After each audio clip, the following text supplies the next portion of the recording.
km. Thank you.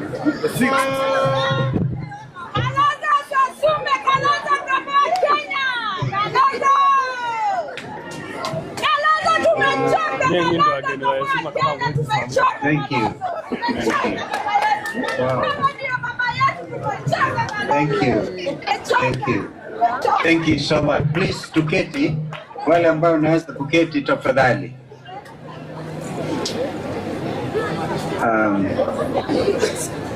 Mheshimiwa Gavana wa Machakos, Madam Wavinya Ndeti, distinguished leaders, Bishop Norman Kingo and the team, the clergy who were gracious to present these young Kenyans before God, wazazi wote, mabibi na mabwana, program facilitators.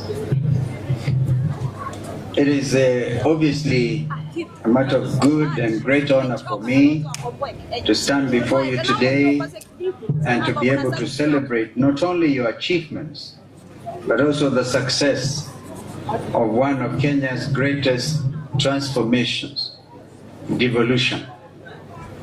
Today's gathering is a living testimony of what can happen when devolution works, when counties invest in their people. This celebration, therefore, is bigger than the mere presentation of certificates. It is, I believe, a living testimony of what happens when devolution meets empowerment. I choose to make this written statement because this is the first such event, so it will go in history, because if I speak of the cuff, which I intend to do, I will juxtapose my remarks with some off-cuff remarks in order to bring this matter to where I believe it should be. Dear friends, the power of devolution lies in its ability to bring government, opportunity, and hope closer to the people. Before 2010, much of our country's progress was decided in Nairobi. When we promulgated the new Constitution of Kenya on August 27, 2010, key among its most definitive and deliberate pillars was devolution, ungatuzi. We were clear that we needed to address deep-rooted challenges that had persisted since our independence, including marginalization, inequality, and the over-centralization of power and resources in Nairobi. Thus, with devolution, every county, including our beloved Machakos County, was given the authority, a measure of resources, and the responsibility to shape its own future. I heard what Deputy Governor Francis Mwangangi said, and it is actually a matter of great shame, a matter which is not acceptable, that while the national government enjoys 85% of the total Kenyan budget, only 15 goes to counties, 15%. A lot of you, or some of you, remember that I was a co-chair to the famous, or is it now infamous, NADCO, National Dialogue Committee, and we even upped it to minimum 20%. But now Governor Francis Mwangangi is telling us it's gone down to 9%. Completely, a complete reversal of what the people of Kenya intended to do through Ngatusi. Imagine if Governor Wavinya is operating within the 15%, by the way, is shared between the 47 counties. And the little that she gets, she's able to empower the youth that she's trying to do today. Imagine if we went up to national government, wapate 60%, na counties wapate 40%. In fact, in my view, we should make it 50-50, because all the stealing that is happening in Nairobi is because they have a lot of money to throw away. And yet, as I speak to you, our university lecturers have been on strike. This is a third month, and they cannot be paid the 7.something billion, 7.9 billion. They want it paid quickly. I give a suggestion to William Ruto. You cannot keep our university lecturers in the streets. These are some of our best minds. But on the one hand, you're able to get your agents collect sometimes 6,000 to 10,000 people to State House, bribe them with 10,000 shillings each, mass bribery. Now, if you cumulatively took that into account, the amount you're spending on bribing Kenyans, that is enough to pay university lecturers and to get our university students to go back to school. This is just the simple reality of the mismanagement this country is experiencing at the very top. Distinguished guests across Kenya and Africa, I will go back a little bit. Thus, with devolution, every county, including Machakos, was given the authority. Devolution, fellow Kenyans, is not just about building roads and markets, as Governor Vinya said, but it's also about building people. Infrastructure is important. Yes, those roads and those bridges and those dams, like the one what Kibaki and I had even passed through and got funding from the African Development Bank, the Thika Dam. We should have and really brought in a lot more water to go beyond Machakos and beyond Matu to get into Mwitasiano and get a lot of water all over. But that is a matter that the 85% by the national government, even assisted by our development partners like African Development Bank, is still sitting there as a white elephant. Distinguished guests, across Africa, and Kenya of course included, we are seeing powerful examples of how youth empowerment is changing nations. In Kisumu, youth trained in green energy now run community solar projects. In makwiny, young people are processing mangoes into juice and exporting the same abroad. In Kajiado, just your neighbors to the north, to the east, youth groups are leading waste recycling enterprises, turning plastic into profit. Even across Africa, in Rwanda and in Ghana, youth empowerment programs are producing digital entrepreneurs, innovators, and agripreneurs who are transforming entire economies. And now, right here in Machakos, through this program, 1,000 young people were enrolled and taken into a rigorous 21-day boot camp, followed by technical training. These young men and women mastered new skills, gained confidence, and have discovered their potential. Ladies and gentlemen, if this is truly devolution in action within the framework of a very small budget, and it's government working hand in hand with communities to unlock opportunity of the grassroots. This is proof that when you empower the youth, you actually end up empowering an entire nation. You are proof that when devolution serves the people, it transforms lives. To the graduates, this is time for some hard truths. This empowerment comes with responsibility.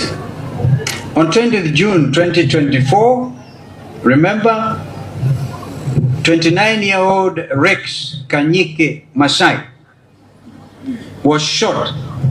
We buried him at Kamudanga. Was shot and killed during what should have been a peaceful protest for opposing the Finance Bill 2024. Justice for Rex became a slogan, the rallying call that is the moral urgency of our times. Rex emboldened our nation. His death galvanized all people across all sectors of our nation, fed up with the status quo, asking only for transparency, equality, and respect of the rule of law by those who hold the instruments of power. Rex asked for opportunity. His call was met with police bullets and batons. Graduates, you are not the future anymore.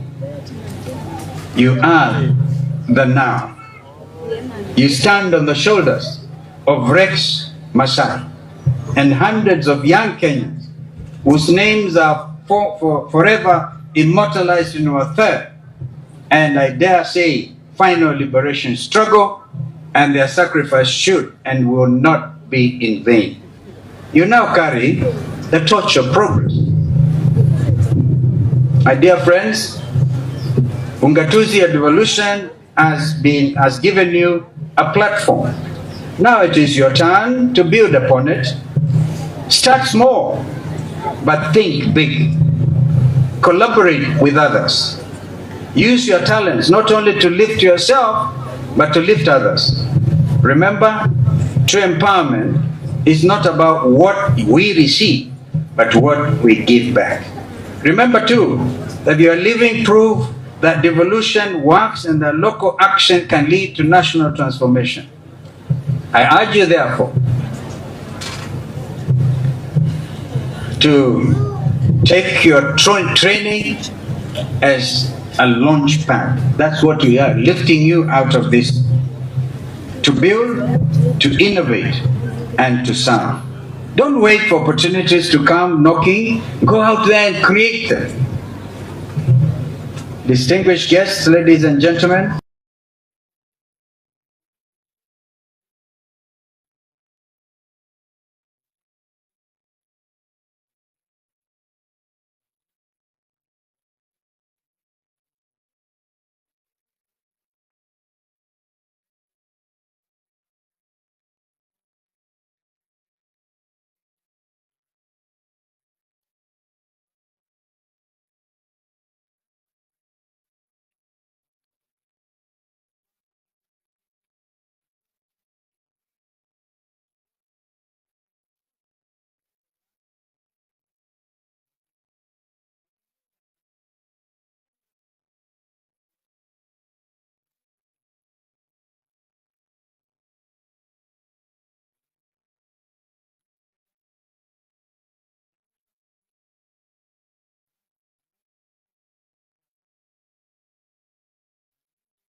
cannot do that.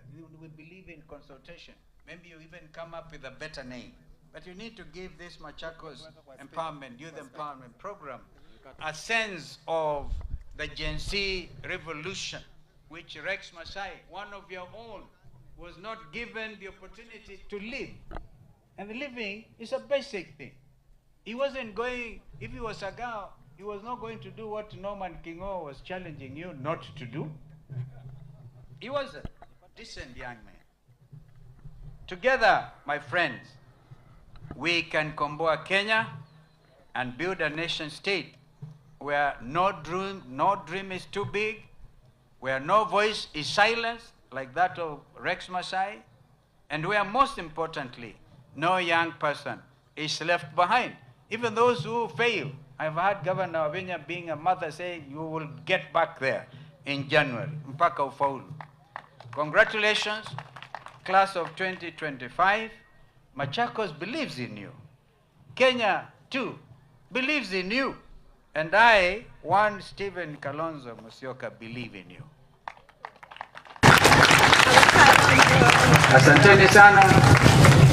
Mungu abariki. Na hongera vijana wa Machakos na Mbaitu.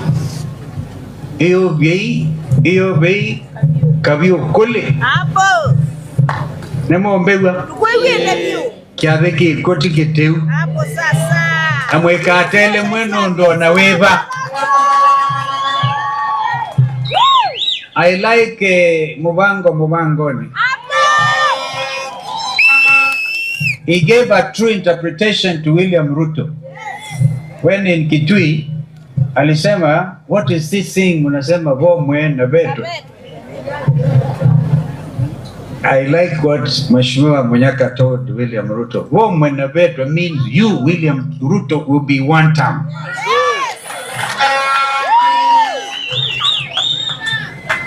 And where you wonder, maana ya ngiangendu, it simply tells you this community, ya Wakamba, do not believe in corruption.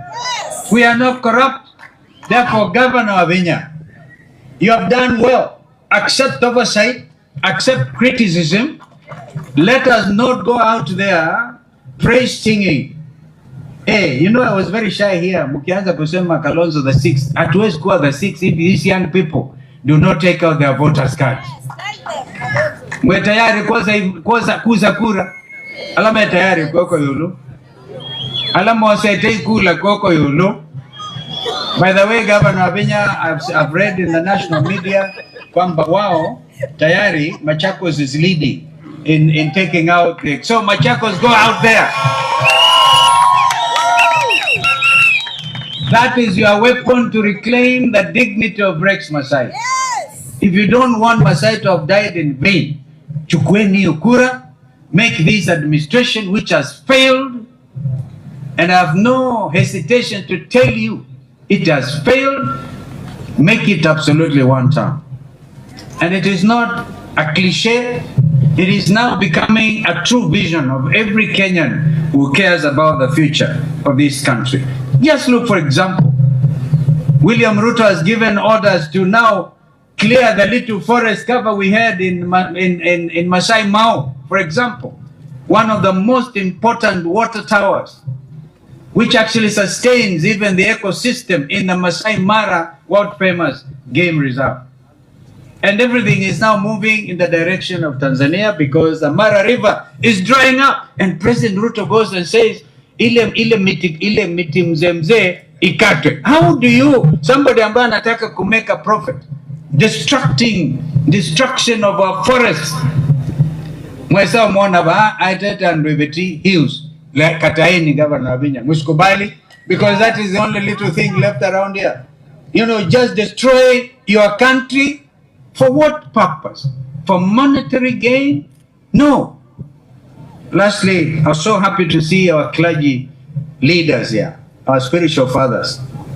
Bishop Kababu, I'm told you are the chair of the level 5 hospital. You know that William Ruto through Shah and She has even failed to honor the commitment Kandishi. Bishop Norman Kingo and the Catholic fraternity, you're doing us proud. The Catholic Church has remained strong and the leader in education, in hospital and healthcare giving. When we laid Bishop Kioko to rest at the cathedral here, because I was there, then we named Bishop Kioko Hospital.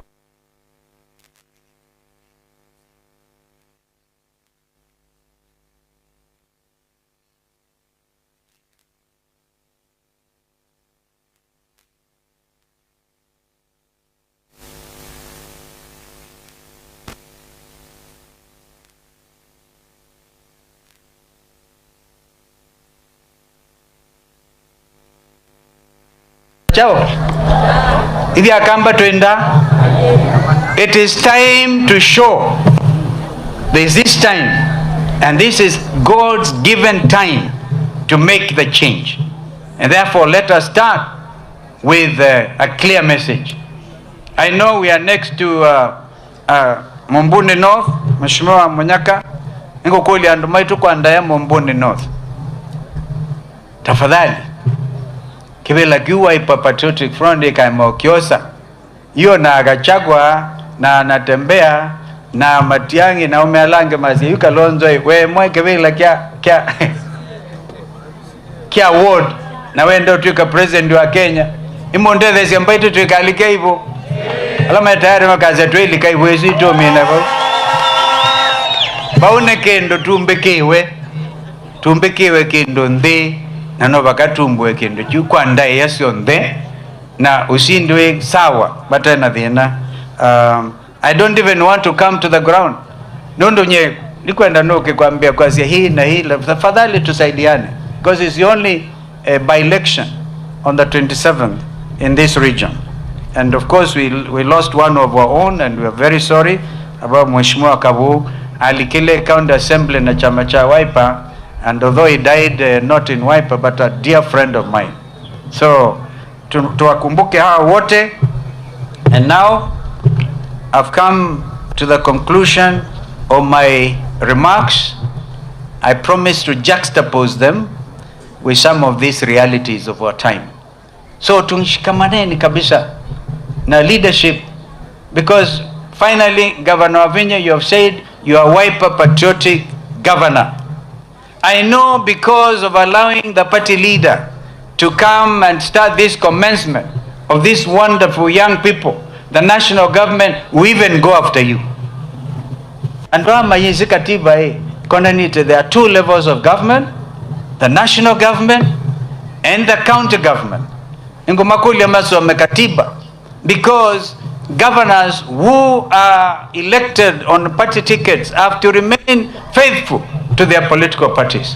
And that is what Governor Wavinya is simply saying.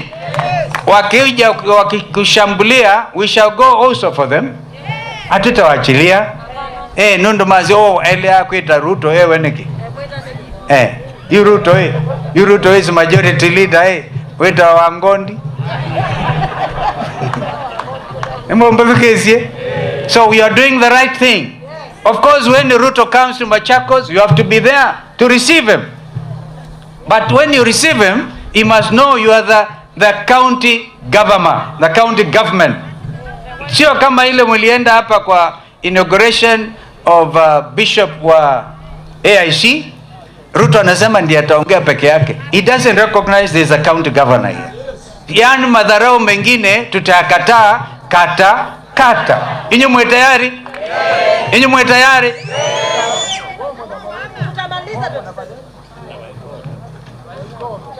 Awaikoto. Mwe. Nundu mwana baeta bemini RUTO home. Sinamda hiyo? Na kuna ubaya. It is normal. And that wind of change is actually sweeping across Africa and the entire world. Because these young people simply want transparency. They don't want leaders who steal from them. If you steal from your own people, you are stealing their future. So I said we are going to make this country, get it back, prepare it for this future generation. because it is our duty to do so. Therefore, long live Machakos, long live Kenya, and God bless all of us. Asante.